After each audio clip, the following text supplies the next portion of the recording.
It's a story of sex slavery. And then again, I created a country called Izambi Republic, where I get to make my own money, my own flag.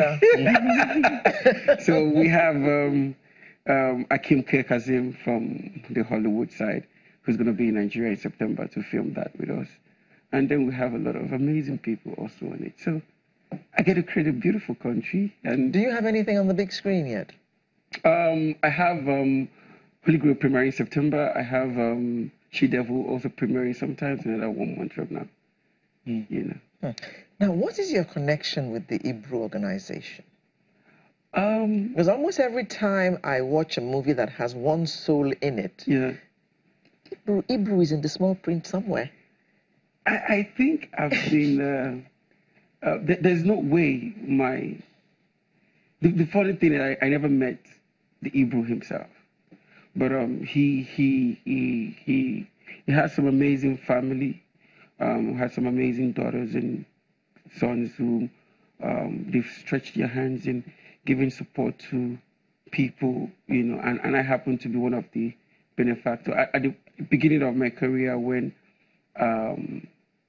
I was trying to make my first film. Now, I think I've lost count how many I have made, but when I was trying to make my first film, I mean, that would be the era where I remember when I was trying to make my first film, I created this project, and then at the point of filming it, the lady who was the producer dropped me off the project, and she said, her excuse was her brother, who's the executive producer, said, I knew it was a lie though, said they don't want me to use their film as an experiment.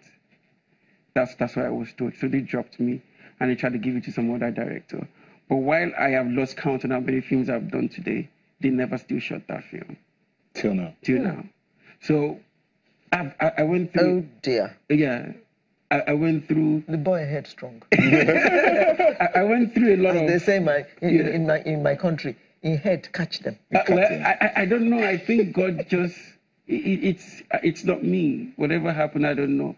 I wish they did it because it was a beautiful script. I technically almost wrote it, and I don't like any of my creative work just lying around. Maybe one of these days I'll call her and say, come, I love to still do that film if you're up for it. But this time, it's my money, it's my call. So, I mean, I was in that stage of my life trying to prove points. I can do this and nobody believes. And Obukome Ibru was the first person that gave me my first investment. And she said, you this little boy, you too like film. Oh yeah, go and shoot. And she never took the money back. So, and Elvina Ibru has been like a big sister. And I think she's the only one that has the guts to draw my ear and say, sit down. You think so because you don't wear suit? I go slap you. You know, when I lose my guard, she kind of like, you know, draw me back in order. And so I have had that, you know, brother, younger brother, kid brother, child relationship with them.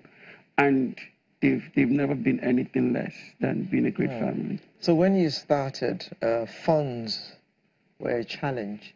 Yeah. What other challenges did you have? Aside the fact that I'm from a country where I'm proud to be Nigerian. I will never trade anything for that. But I just wish there are some things that we can put in place where young entrepreneurs, I don't want to talk about being a businessman now. I want to speak, I don't want to talk about being a filmmaker. I want to speak about being a businessman that pays people's salary. I wish there would be some level at which the government can create a means where young people can be listened to. In the beginning,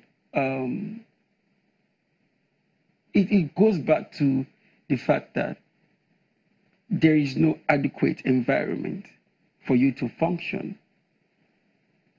as a young business person or a young visionary person, someone who is inspiring to do great things. Then you have to create something out of nothing.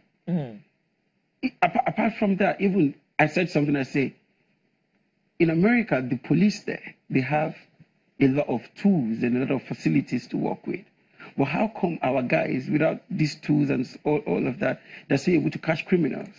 Now, let's take that off. Come back here. How come without all this adequate bank support? I've never gotten a loan from a bank before. I don't know what it feels. I don't even have 24 hours. There's no NEPA. There's no electricity. Mm. If you hit a raw nerve. No, if